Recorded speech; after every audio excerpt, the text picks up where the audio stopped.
नमस्ते, राधे राधे आप सभी को। तो आज की जो वीडियो है उसमें पूरी रिकॉर्डिंग है, वॉइस रिकॉर्ड करा है क्योंकि मैं बना रही थी घेवर दूसरी बार। पहली बार तो मैंने मिक्सर ग्राइंडर में सारा बैटर तैयार करा था, लेकिन इस बार पूरा ट्रेडिशन वे में जो बनता है उस तरीके से। तो एक छोटी करछी यानी कि एक छोटी कटोरी मैंने ले लिया था घी, और आइस जो रहती है ना, बर्फ़, कटोरी में ही जमा दी थी फ्रीज़र में। तो उसको लेकर अब घी को हमें इस तरीके से मथना है, बिल्कुल फ्लफ़ी फॉर्म में लेकर आना है। और जो ये टाइम टेकन जो रहता है ना, इसमें हार्डली 5 से 7 मिनट का लगता है, यानी कि पूरा बैटर आप 10 मिनट के अंदर तैयार कर लेते हैं और फटाफट हो जाता है।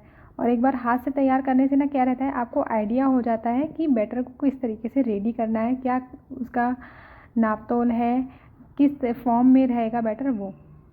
तो यहाँ पर घी है ना बिल्कुल फ्लफ़ी फॉर्म में मतलब आ गया था बर्फ़ से, उसको जब मैं फेंट रही थी इस तरीके से। और बर्तन बड़ा ही लीजिए क्योंकि बैटर जो है पूरा हाथ से ही तैयार करना था।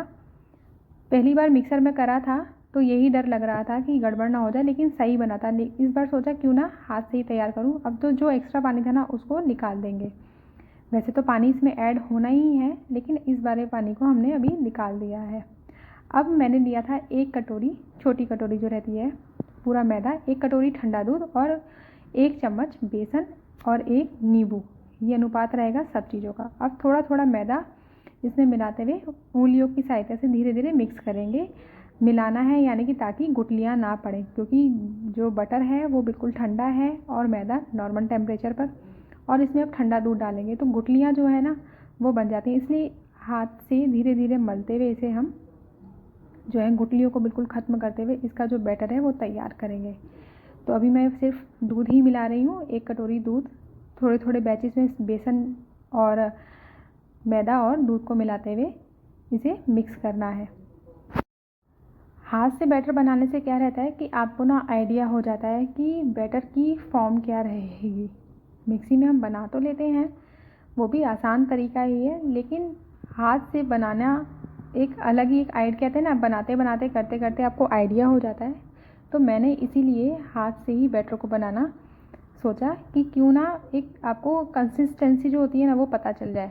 तो इसमें मिलाया मैंने पूरा एक बड़ा जो गिलास रहता है ना, मतलब 2 गिलास इसमें पानी, ठंडे बिल्कुल चिल्ड वाटर, वो मिला दिया था। ऊपर से डाला पूरा 1 नींबू स्क्वीज़ कर कर। आधा नींबू था लेकिन मैंने कहा आधा नींबू तो कम रहेगा, पूरा 1 नींबू जो है नींबू का रस इसमें लग गया था। तो बैटर देखिए इतना पतला है।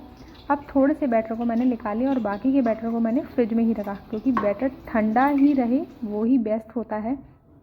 बहुत ही अच्छा जालीदार घेवर जो है ना वो बनता है। और जो पानी है नीचे इसमें रखा वो भी बर्फ़ वाला बिल्कुल ठंडा पानी रखा था, क्योंकि ठंडे ठंडे बैटर को ही जब हम डालते हैं ना तो घेवर जो है बहुत ही बढ़िया तैयार होता है।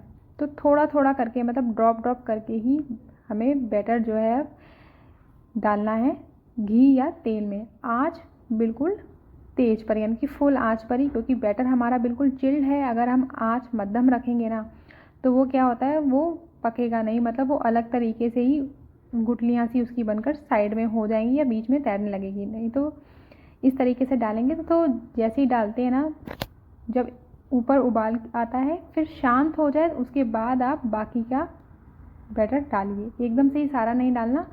जी हाँ, बस यहाँ पर पेशेंस की बहुत ज़रूरत है, क्योंकि बहुत धीरे धीरे करके, यानी कि एक बैच में हमने 2-4 ड्रॉप डाले, उसके बाद वो बैटर जब शांत हो जाए, यानी कि उसके जो बबल्स हैं वो शांत हो जाए, फिर दोबारा से हम बैटर डालेंगे। और एक घेवर को बनने में लगभग 13 से 14 मिनट का समय जो है ना वो लग जाता है।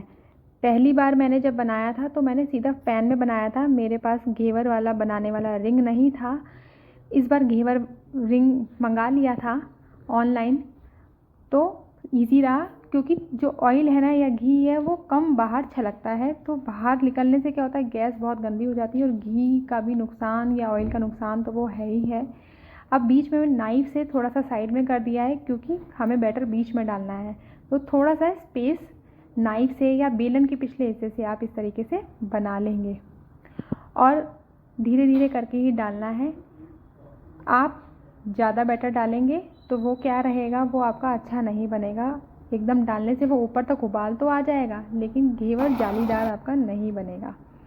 तो और फिर मैंने साइड से भी ना नाइफ़ से उसको रिंग से हटा लिया था और बीच में से फिर दोबारा से एक बार नाइफ़ से देखिए इस तरीके से साइड से हटाना है कि रिंग से बाहर अच्छे तरीके से आ जाए। और बीच में भी करेंगे ताकि क्योंकि हम बीच से ही होल्ड करके उसको निकालेंगे और स्पेस हो जाता है ना बीच में, तो घेवर अच्छे से पक जाता है। अभी मेरा बीच में से थोड़ा सा कच्चा है तो चाकू की सहायता से थोड़ा दबाकर और पकने के लिए देंगे ताकि बीच में से पक जाए, क्योंकि बीच में ही हम बैटर डाल रहे हैं। तो घेवर जो है ना, यहाँ पर देखिए मेरा जो घेवर है 2-3 मेरे रेडी हो चुके थे, बहुत ही अच्छे तरीके से बन रहे थे। अब बाकी के घेवरों को भी इसी तरीके से तैयार करेंगे। हाँ, एकदम छींटे जो है ना, ऑयल तेज़ आंच पर होता है तो ऊपर तक आता है। तो ये नहीं कि आप हाथ एकदम पीछे कर लें या इधर उधर, तो ध्यान से करिएगा कि कहीं जल भी ना जाएं। हाथ जो है थोड़ा दूरी बनाकर ही जो है वो डालें, क्योंकि डालने से एकदम से ऑयल की जो छींटे हैं वो बाहर की तरफ आते हैं। और दूसरी चीज़ ये कि बेसन, कई लोग बेसन नहीं डालते हैं, सिर्फ मैदा ही डालते हैं। मैं कहूँगी कि बेसन ज़रूर डालिए। बेसन डालने से बहुत ही अच्छा जो है ना घेवर में टेस्ट आता है, साथ ही साथ घेवर बहुत ही अच्छा क्रिस्पनेस जो है ना घेवर में वो आ जाती है। तो इस तरीके से छन्नी से जो है, छन्नी की छीन से आप रख दीजिएगा, क्योंकि जो एक्स्ट्रा घी होता है ना, क्योंकि घी या ऑयल जिसमें भी तल रहे हैं, अगर आप डायरेक्ट प्लेट में रख देंगे तो उसका घी बाहर नहीं निकलेगा एक्स्ट्रा। तो छन्नी लगा दीजिए जिससे कि जो एक्स्ट्रा घी है वो निकल जाए। तो मेरे यहाँ पर जो घेवर है ना वो इसमें रेडी हो चुके थे।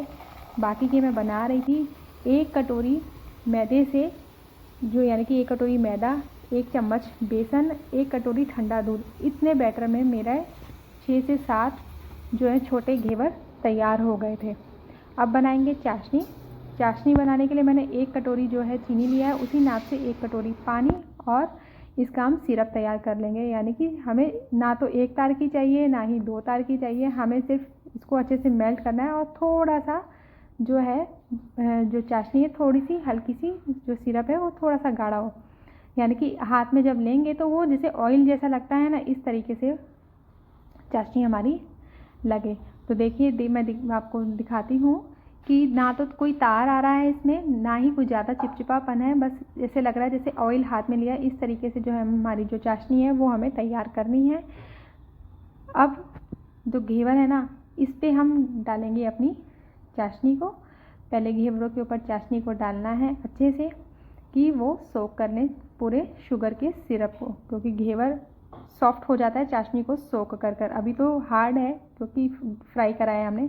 चाशनी सोक करने के बाद ना सॉफ्ट हो जाता है, और जब इसके ऊपर रबड़ी डालते तो और ही ज़्यादा सॉफ्ट हो जाता है। तो अच्छे से खुले हाथ से चाशनी डालिए उसके ऊपर। और फिर मैंने घर पर ही बनाई थी रबड़ी, जिसकी रेसिपी भी मैंने शेयर की है शॉर्ट वीडियो में। ऊपर से लगाएंगे अपनी जो है रबड़ी, यानी कि मलाई वाला घेवर जिसे कहते हैं ना, मलाई। वो वैसे तो मलाई नहीं लगती, मलाई अलग ही चीज़ हो जाती है। तो उस पर लगाएंगे मलाई, और आप वो सिंपल रखने ऐसे, नहीं तो आप इसको और भी अच्छे से गार्निश कर सकते हैं।